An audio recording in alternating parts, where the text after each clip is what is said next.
Welcome to the Hell is Chrome podcast. I'm your host, Andrew Dyer, coming at you from a secure location, my car, because of a change in schedules. Now I'm doing this illuminated by my vanity mirror light, uh, insulated by the soundproofing of modern automotive technology, and mic'd via the Bluetooth. So, not the same quality of audio you've come to expect, which is very high, but the same quality of content you've come to expect, which is very low.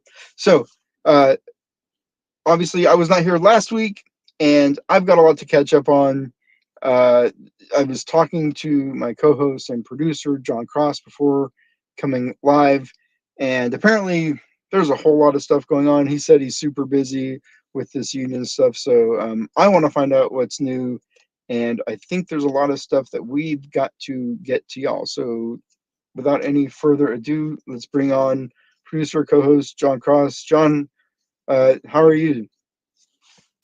As you said, very, very busy lately with a bunch of union stuff, but very happy to have my co-host back and not doing a solo show like last week. That was a bit of a bomb. Now, I will say, just not to, there was the option to not have a show. There was an There was the option, option. but yeah, I can't imagine doing this thing like by myself and not having anybody just to like bounce back and forth off of, like just like turning on the camera and going, at the audio. Like I can't imagine that that is easy or fun or so. I am sorry. Apparently, John, I don't know if you know this, but COVID-19 is still among us. And I remember when we used to call it COVID-19. 2019 was 5 years ago. Just doing some simple math in my head, but crazy. Yeah, you can still get it, and I definitely did. Which the second time I've had it, which I think is pretty good considering I know that there are people out there who had even more than that, but a very humbling experience to see those little blue lines on the test, putting swabs in your nose. Like it was really, I was really feeling nostalgic for like 2022. It really got me right here. Yeah, I'm really sorry to hear that you were sick. I'm glad to hear you're better, and don't wish any lingering long-term effects on anyone. Um, So again, happy to have you back because last week I was really, really hoping since we've been getting more people watching live and people have been participating in the chat. It's like, great, I'm gonna see if I can coax someone. I'll just put the link out there and we'll get someone on. And when it's by yourself and you don't have anybody to banter with at all, and you're just doing what we need to do. I mean, I realize we have about 6 minutes of content for our show of news that needs to go out. So I think Yeah, I think it's about whenever I'm eight not minutes total on interrupting the you, podcast. yeah, if I'm not interrupting you or going on like digressions into like my petty gripes with the Vaughn's app on my phone, it really, we really lose something.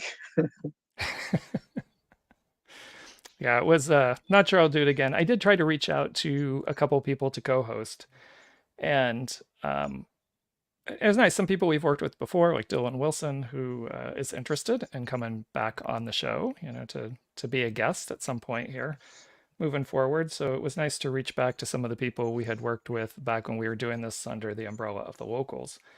And I have a couple other people I'll probably reach out to. So we might be able to get some other guests to come on. And I know we talked about it before, and I think everybody's just super busy right now with the union, but we really need to get some of the presidents from the different SGs, or some representative at least from each of the SGs on. We've talked about it, and I've talked with a couple of people, and people are like, yeah. And then when you reach out again, they're like, this week doesn't quite work. So we're gonna have to see if we can find a time to get people on. So those members who maybe are in a particular SG that don't know a whole lot of people outside of their SG can start to learn a little bit about all the people we're going to be standing and chanting together with in the supporter section come match days. Because, I mean, we're expecting to fill that up and 3,000 plus people every game. So we got to start getting to know each other a little bit. So you're going to have to help me out because you did plow ahead with the show last week when I wasn't here. I don't know what happened. Apparently, there was some news, some information that just had to get out last week. What did I miss? Where catch me up from last week, and then we'll get into this week. What's new for this week? Well, we had, I think after our last show, because since it's been 2 weeks, they hired a sporting director. SDFC did. And they were doing a Q&A session with that sporting director on Thursday. And part of wanting to do the show is to make sure word got out a little bit more about that Q&A session. Now, I totally misunderstood the information for it because I had asked around with a couple people and asked like, who is it open to? Oh yeah, it's open to anybody. It's gone out to everyone. I thought it was just like a giant live stream kind of thing. Not necessarily that everybody could participate in the chat, but everybody would have access.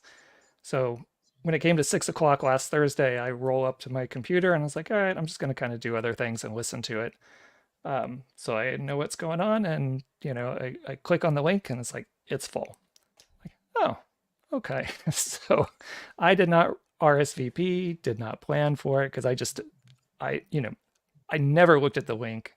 I misunderstood what some people said, so I thought it was just available to everyone, like I said, on some kind of live stream, but it wasn't. It was more of I don't know about small, but a smaller group, some group where they reached you their probably limit. didn't miss much. They probably just talked more about putting the football first or the San Diego first. I'm sure that came up, and we're looking for a manager. Expect more signings soon. I'm just spitballing some things that may have come up in that Q&A. I don't know. I wasn't there. Obviously. Nobody's still a little salty about this.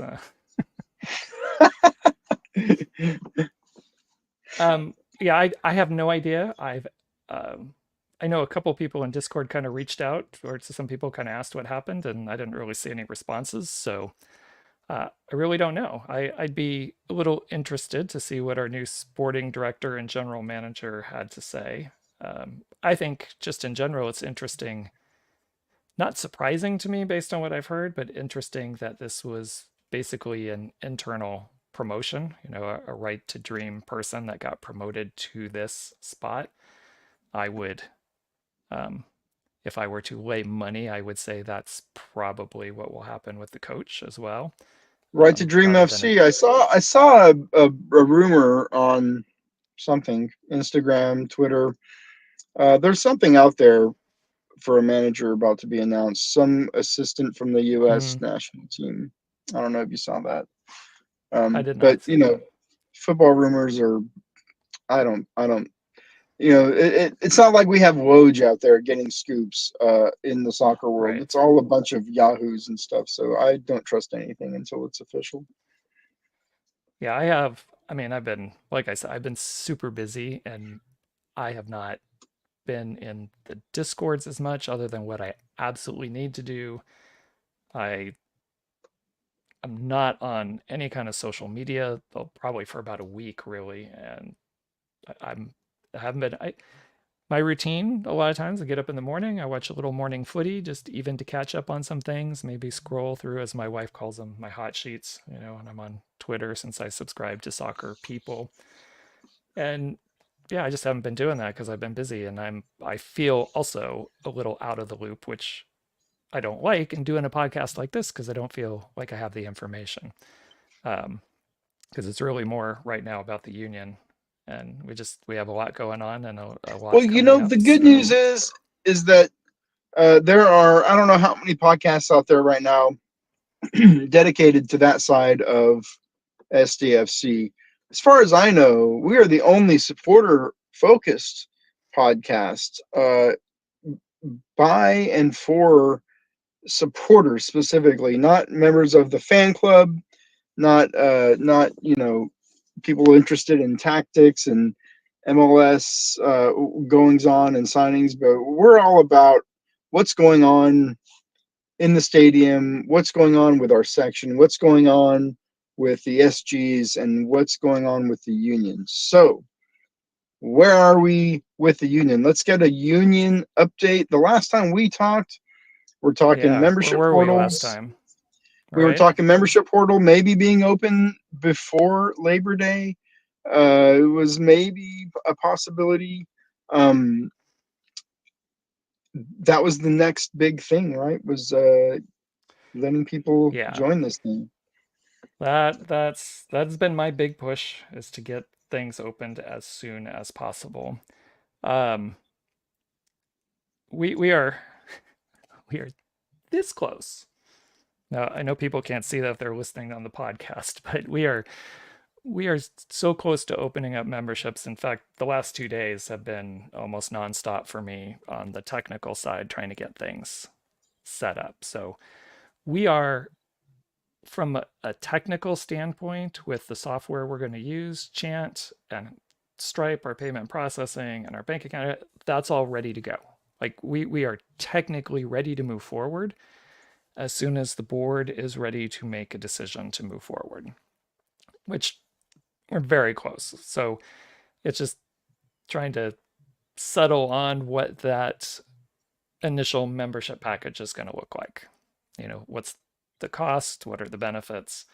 As soon as we sort that out, we can pull the trigger. Like it Would is you call ready that to a go cost right benefit now and be live. analysis? John, would you Uh, call that a cost benefit analysis? I would say for a person who is thinking about signing up, they'd be making a cost benefit analysis.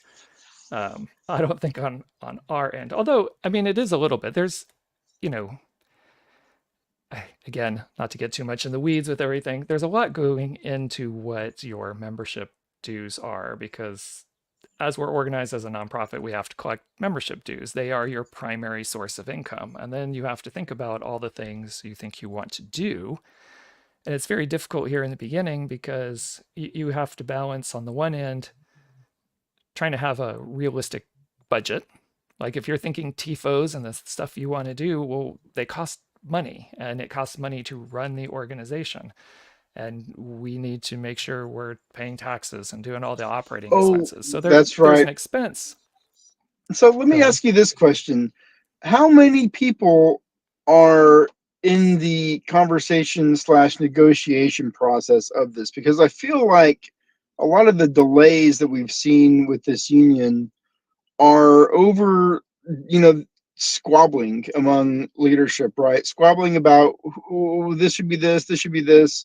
Oh, it shouldn't be 6 days. It should be 5 days, or just squabbling over every little detail. Is this a case of squabbling? Like, do you need to just like at some point somebody just needs to make an executive decision? Because my thinking is, um, you look at what the other supporters around the league do. Like, you look at what their membership package costs is for the season. You're going to get a range. Say it's $20 to $40. So you say, you know what? We don't know what we're doing. Let's hit it in the middle, and we'll just say $30, and then we'll see how it goes. If we need to raise money for a TIFO, we can do a TIFO fund or something like that. Like, why not just make a decision and get these memberships open so that you can start, you know, having some numbers to look at and start, doing business. Well, I'll try to get several things that you said. You said kind of squabbling. I don't know if that's the word I would use, but yeah, there's difference of opinions, and people are approaching it from different angles, and they're all Squabbling, yeah, valid. yeah. they're they're all valid, what people are saying, because some people are looking at the budget side and looking at how much money you would need if you realistically want to do these things. Some people are looking at it from a cost standpoint of your members, not trying to price out your members. Like, okay, yeah, we need so much money, but we can't also make it non-affordable to people. I mean, But you know, look if at these it's games though, John. I'm sorry, but if anybody is looking at getting season tickets to SDFC, I mean, it's not exactly, this is not a charity organization, right? Like, this club is going to be milking its fans for money. Their t-shirts cost $40. You know, like, I'm sorry, I don't like 20 to 30 bucks seems very reasonable to me. And if you are priced out of being a member of this supporter group because it's $30 instead of $20, you probably shouldn't be going to MLS games. You should probably be maybe saving your money. I'm going to say wow to that. I would I would push back on that. That Okay. we have all of our. I mean, we have a very wide community. We have people in a huge range of socioeconomic situations, and the union is not just. And again, I want to be clear. Like the union is completely separate from SDFC. But not everybody who joins the union are going to be a season ticket member and stand in the section. So you, I think you have to consider that some people may want to be there and be part of the community. Maybe they attend the tailgates that you do, but they sit in a totally different section. Or maybe they show up for tailgates and don't even go to the game. I don't know. But, you know, people who want to be part of the experience or want to go to the watch parties, I mean, this is another aspect, right? So you have the budget side, but then you have don't price people out who may want to go. But then if you just look at the ranges that you said, $35, I'd say is pretty mid-range for most MLS clubs. But what does that go to? You know, that's the other thing. How does that break down? And part of that breakdown is most groups, when you pay that package, whatever it is, it includes some merch, a scarf, a shirt, or something like that. So let's say, we'll just say $30. Well, $30, 15 or $20 of that might be going to the merch package as opposed to other union operating costs. And it depends. Different groups, some people do a scarf every year. Some people do one scarf when the first time you sign up, and then that's it. They do different things for the merch package. So we have a union of different SGs that also want to control how they handle merch for their members. So part of that conversation is also, okay, if we separate merch from the cost of the just the union portion of that, then is $30 too much? If you're going to say $30 and now pay another $20 and now pay another something else, you know, whatever it is that you're raising money for, does that start to get to be too much? And the other thing is, we don't know how many members we have. If we're going to be 10,000 members, we don't need to charge that much to do all the things we want to do. If we're going to be 600 members, then yeah, it's if you want to do the same things and have the same budget as you did with 10,000 members, you know, the cost is totally different. We don't know where we're going to land. We have some ideas where we're going to land. So it's a guessing game right now and just trying to So figure out guess what low, makes and then if you best don't hit your sense. numbers, you fundraise on things you need, right? Like, okay, let's say we want to go low, That right? is a school of thought, yes. I mean, That some and people have. adjust accordingly next year. Like, you don't have to get everything right from the jump, right? Like, you're going to learn Right. on the fly. So I think that a lot of the and this is from the outside perspective, you know, full disclosure, I'm not involved in these conversations. I'm not even looking at Discord. I am completely divorced and separated from any SDFC supporter conversations or activities. I am not a supporter. I will not be supporting. So I don't know any of the context beyond what we've discussed Right. on the show. So my thinking is that, like, because there's so much pressure to get things right, um, you're not getting things done because every small decision is hand wrung and like fretted over so much. Whereas you could just say, let's just open memberships at $20, and then as we get to the season and you look at your numbers and you look at what's going to be needed for the season, you adjust accordingly and say, okay, we're going to need to sell more merch. We're going to need to do this. We're going to, you find solutions later as the problems come. But my opinion, the goal should be to get those damn memberships open, get them open, like get people signing up, and every individual SG. This is where things are very complicated and where it's very, I think, difficult to find like solutions that work for everybody, because everybody has a different idea of what Right. that perfect thing is. We want to do our own merch. Oh, we want to do our own sign. Like, like at some point you just have to come to like a baseline commonality between everybody and agree on that. And maybe you do a scarf, maybe you don't do a scarf. Maybe you wait to do the scarf until after you get X number of signups and say, hey, once we hit 1,000 members, we're going to open up scarf orders. And if you want a scarf, it's an extra $10 or something. There's a lot of, I think, Right. solutions that get something done now, and then you deal with the problems down the road as they come. I think that is a more streamlined process than trying to just get everything perfectly right now before you open signups. No, in short, I would 100% agree with you. There's no reason to get everything right in the beginning. Perfect, I guess I would say. Not right. Maybe right's not the right word, but trying to go for perfection before I do think we need to move forward faster. I say this all the time in our meetings. I think we need to move forward faster and make some more decisions.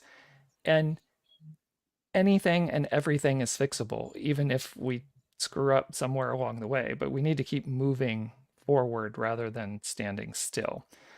Now, yes, I think I would like to see us in general make some decisions a little faster, but we are a board, right, that has to make decisions. So no matter how, even if you widen it out to all the leaders like you're talking about, there are a lot of comments. But ultimately, when it comes to the people, the group that has the final decision, it's still a group of people that has to come to some kind of agreement, to have some kind of a vote to make it move forward. And like I said, we're super close. I would expect. I don't think it's going to happen before this weekend. There's an outside chance. Like I said, it's ready to go.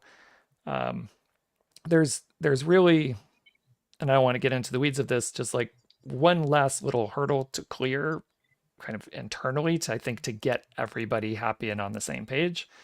And once that is finished, and I think it's just scheduling when that is going to happen, so we could get key people to talk, and because we're like 90% there. And as soon as that happens, within 24 hours, the membership will be open. So I would say, I would really hope by the time we're on the podcast next week, we'll at least have a decision on an actual date, like a Thursday or a Friday, or they're already open by the time we have our Great. podcast next week. I think we're that close. I think I you're mean, gonna. technically, I like I mean, said, it could open tonight if we could, come to that final decision. I know there's a lot of trepidation just looking around at the union, like how many people are showing up to events at this stage of the process. I think everyone's going to be surprised with how many people actually do sign up. I think you're going to. I don't think you're going to have the problem of only having 600 people sign up. I think you know I agree, this is going to and be and I something that, yeah, people are going to, because one, it's something you can do right now, right? Like right now, I can't get my season tickets for SDFC in the supporter section if I wanted them. Right now, I can't go to a soccer match, but you know right, what? I can join the freaking supporter group, and even if I'm not going to be in that section, I can do something concrete that's real. I can right. write a check. I can get my membership done. Like, uh, I think a lot of people, even like non-supporter group type people, are going to want to be members, just like we saw in Truro. Yeah, and the points you brought up before are valid for the hand wringing and the other things, and that's just part of working with a group just in and of itself. But it's not just one group; it's 7 groups plus a couple other groups that are waiting to come in, right? So trying to make those decisions, but it wasn't until, I mean, quite literally about an hour before we started this podcast that we were technically ready to be able to move forward. So we're trying to get the other stuff all ready to go as soon as the technical stuff. So we had some hiccups getting our online payment processing going, and a little bit of a hiccup with some bank stuff and just getting the right things in place and the right accounts. But now we're there. We're set. I even tested something tonight with it, so everything's working on the technical side. We just now we have to make the decision. We got to act and get those opened up. Great. Well, that's good to hear. I'm glad. I think that's the big. I mean, that's the big thing we've been talking about for months. Now, as far as the other things, when I left the leadership council, whatever it's going to be called, we were in the midst of having committees, bylaws and all of these different committees. Briefly, because I don't want to get too into the weeds, we're going to lose everybody if we do. But how are those things coming? Like, is there a draft of the bylaws? Do you have Yeah. governance set up? Bylaws are done. They've been done. Well, I'll say done. A draft of the bylaws are done. They've been done for a little more than a week, I guess. Maybe trying to remember when, because we had our SG council meeting. I guess it was a week ago Monday, so it was done. I guess about 10 days ago the bylaws were done. So they've been out to committee to get feedback. They've been out to the SG council leaders for feedback.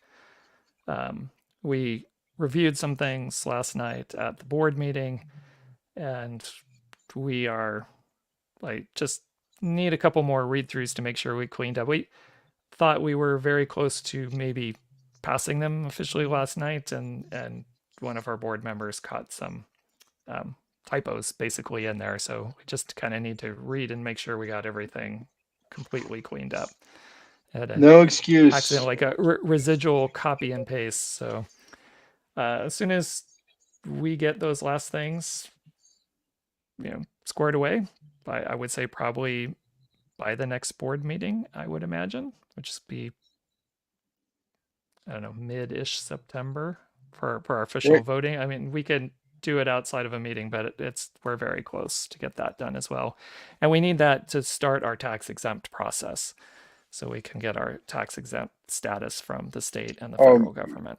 well, I'm seeing the live viewers, and as soon as you mentioned the tax exempt stuff, like people just started popping on. We're getting so many viewers as soon as you started talking about that, because I know everybody wants to That's know what they about come here for, right? our tax exempt status and the that process with the state. But I'm sorry, I'm just going to have to tease everybody a little bit about that. I don't think we're going to be able to get into it on this week's show, unfortunately. We can go through nonprofit tax law and a future episode. Maybe we can do a bonus episode at some point and really, really dig in and peel those layers back of nonprofit tax laws, because gosh, it's good stuff. But I think we should probably talk a little bit about. I know there's been some. I know that like Riptides did a big event, supporter event recently. The club had another Chrome Ball in a coastal city that I never go to, and there's I think more stuff coming down the pipe as we ramp up this stuff. So let's, if you want to Yeah, fill us in let's on start with what. Yeah. the SGs. I know Riptides just celebrated their 1 year anniversary. They had something at Hypnonymous and had several people from different SG leaders and stuff go to celebrate. There's been a better job of individual SGs within the union communicating some of the events that they're doing and sharing that. And that's just taken some time to get in place. And we now have, now that we have a bank account and everything else, we have some things in place where we can now get some proper shared calendars out, since we have a Google Workspace account now for the business. And that will help streamline and be able to get certain things up in a central place where people can find the information that they need to find. And there's a bigger and bigger push by the majority of the SG leaders to do some union-wide events. I know we have a couple very big events that are in the works for about mid-September, and mid-ish November. Those are two big ones that are us, not us with the club or anything else. Um, it's just a big SG event, and hopefully, I mean, as I said, we're right on the cusp with memberships, but hopefully then we can leverage those things to bring more people out, sign up members, and really start to make a bigger presence, but increase our numbers so we can make a bigger presence at the things that we do in Did terms of a you union. did you So make the Encinitas Chrome Ball? I think that was the last one. yeah, I did not make it because again, like my head has been buried in the technical minutia of moving things forward here. Um, I haven't. I don't think I've been since Chula Vista, really. So I did not go. I saw some pictures of different groups that were out there, and I'm really hoping that again, if we can get memberships, if we can get our memberships live, that we can attend one of these Chrome Ball Tour events as a union. And even if we have our umbrellas and everything else, we can just start signing people up at some of these events as well. So You know there are what? supposed to be I'm three in thinking, John. September. Just I mean, obviously this is way too late because the thing already happened. But there's nothing that stops you from just collecting email addresses right now, right? Like, No, there's nothing that stops you. It just becomes then a bit of logistical work that somebody then has to go through. So my bigger push, because of the software we're using and how easy it is to sign up once we get this going, with the Chant app, it's going to be super easy on your mobile device. You can get it set up and and immediately have access to everything that you need. nice. Um, that and that makes it so easy then on our end that we don't, because it'll keep track of the membership list. So all the things that in my other positions in leadership that we had in terms of software services and doing a hodgepodge of different things Oh, and pulling them together, that's this right. I kind of is it remember. central. Yeah, because like I know for California, like there's like privacy laws. Like there's it's not as simple as just collecting information, and like you have to Right. comply with like digital privacy laws and stuff, and it's a big mess. And this is another topic, maybe more for a bonus episode than for Yeah. the main, for the main one. Yeah, don't want to mess it up with other actual soccer news in that one.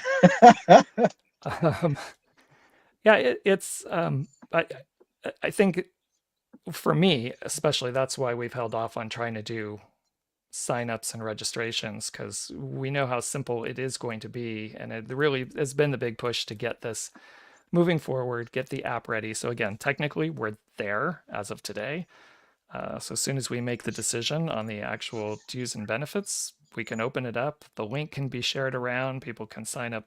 Again, super easy to get signed up. And then to get back to what you're talking about with the Chrome Ball, we have should be three different cities in September. That was the original plan. I double checked the team's website before we went on the pod, and I think it's El Cajon. I think I probably wrote it down here.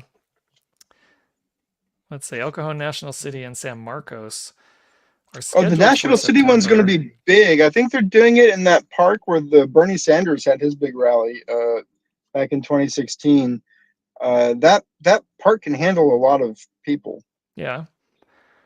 So yeah, we'll have to see what the dates are. I was hoping something might have been posted up there, but they're all still to be determined. So I don't know if things might be shifted outside of September.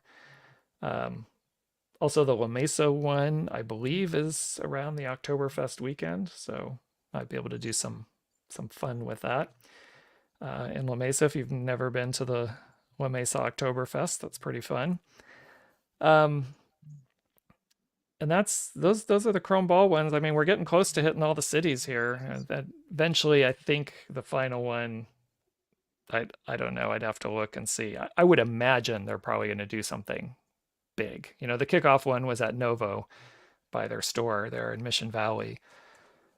But I'd have to imagine they'd try to go Snapdragon or something very big for the final one to get as many people together. Because now you're talking December, it's right around the MLS Cup, and as soon as that's done, all the attention's going to be focused on 2025.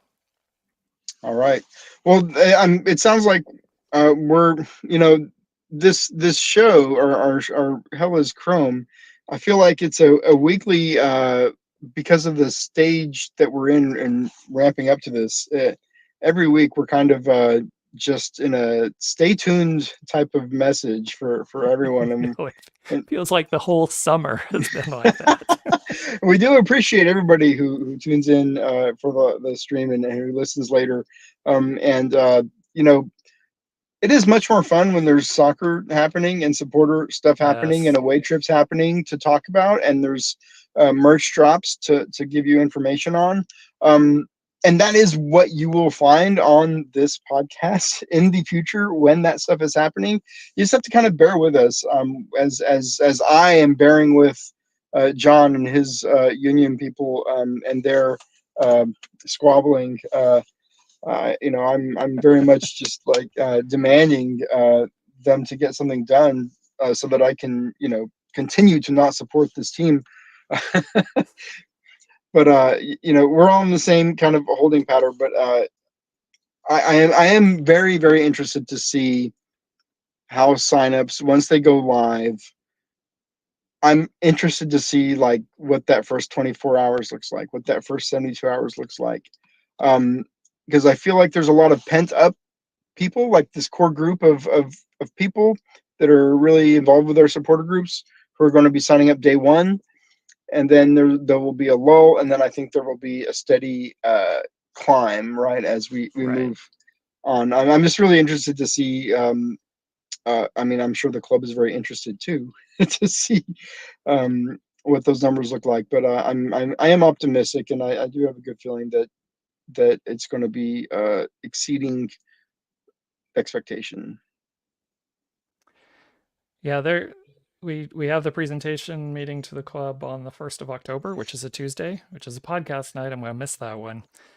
But we'll be doing the presentation to see if we get official recognition status and then moving forward from there. But trying to get all those things together, like I said, open up memberships, which I know we just joked about it, but it is the truth. We've been promising and talking, and we're almost there. That's what it feels like all summer long, and it has been. There's just been a lot of little things to get together, but as soon as we open up memberships, like that's the last, I think, big hurdle of this opening part of the business. And once we get there, we can really start transitioning to events, things we want to do as a union, getting people together to do stuff. So much of our attention and energy has been just trying to get everything off the ground. All been pushing towards membership. So yeah, once that opens up, it really changes the phase of where we're moving. And then hopefully, like you said, we can start getting some players to talk about, and a team. But I'm really, frankly, I'm less. I mean, I know I'm different than most people, but I'm less interested in the team and the players and the soccer than I am in building the community Yeah, that yeah. we have, because that's going to be like, we're going to be there all the time. Players will come and go, but this is like, we want to The build this important community and be able the to do the important fun part stuff. is the podcast community. And I did see San Diego Point Football in the chat right now. I wanted to shout them out. I saw they did have Landon Donovan on, the new interim coach of San Diego Wave. So I really enjoy watching them and their, becoming like the unofficial like San Diego soccer podcast, really leading the way over there. Great. The Landon thing is very interesting. This is a big digression, but because we are in this world of like former San Diego loyal supporters and a lot of U.S. team supporters, people who really love Landon Donovan. And boy, when he was announced, if you looked on Twitter and on Instagram, the NWSL community was not happy with Landon's hiring, and this is actually very controversial. And people really had a negative reaction to Casey Stoney being dropped and replaced by Landon. Now I don't know I do not consume a lot of NWSL news. I don't know the ins and outs of the game. I don't know the front office drama at Wave and these other clubs. So I don't have an opinion either way. It's just very funny to me seeing that reaction, because I'm just not in that world, and like seeing somebody who in kind of my circle is like beloved and like you know I want good things for Landon Donovan. I like seeing him involved in professional soccer in San Diego, but just to see that backlash, I was like, oh, whoa, I'm glad I didn't say anything, or I don't want to step in anything, because I don't know. Yeah. I think those are two different issues. The Landon Donovan sure gets a lot of hate on social media and things. That doesn't surprise me. I don't know about the NWSL reaction, but I think people are still hurt over what happened with Casey Stoney over at the Wave, because I think that just came out of the blue for everyone. And I think it was a There's also a coach lot that of, was well I think, liked and well respected by players and fans and the yeah, supporters. I mean, and the GM is not. yes, correct. So that I think has a big impact. Probably, and I think Landon's just a little in the crossfire there, maybe. Yeah. Yeah, probably. And that ends the Wave Minute on the on this cool podcast, because we don't know we know a whole lot about what's going on over there. Well, to go back, what started us into the Wave Minute was your talk about two balls and a mic, and talked with Tony also last week, and he was one I didn't reach out to about coming on, and he actually listened to the podcast, and he told me afterwards he totally would have jumped on. So we talked about getting him on the show coming up soon. So that's another person we need to get our schedules arranged so that we can get him on the show. Yeah, he'd be a great person to have, because he definitely follows like all of the stuff that I kind of ignore. He pays attention to, so it'd be really great to have somebody who knows the ins and outs of some of this stuff. I think he knows a lot more than he's ever talks about on his pod too. People tell him things. Every time I think I Yeah, have like a yeah. piece of information that I'm like, ooh, Tony, I heard this. He's like, oh yeah, I know. I'm like, oh, of course you freaking know, dude. All right. Is there anything else Yeah. that we need to hit? I am sitting in this parking lot talking into my steering wheel like a crazy person with a light shining on me. So, uh, In the is dark. there anything else we got to hit? No, I think that's it. Those are the big points. I hope when we come back, we've got concrete membership news. So All right. hopefully we will be there. All right. Well, thanks everybody. If you're in the live stream, if you're listening later, thank you so much. We will be back next week, and I guaranteed almost not to get COVID again for at least like 6 months. So we're good. All right. Good night, everyone. Bye.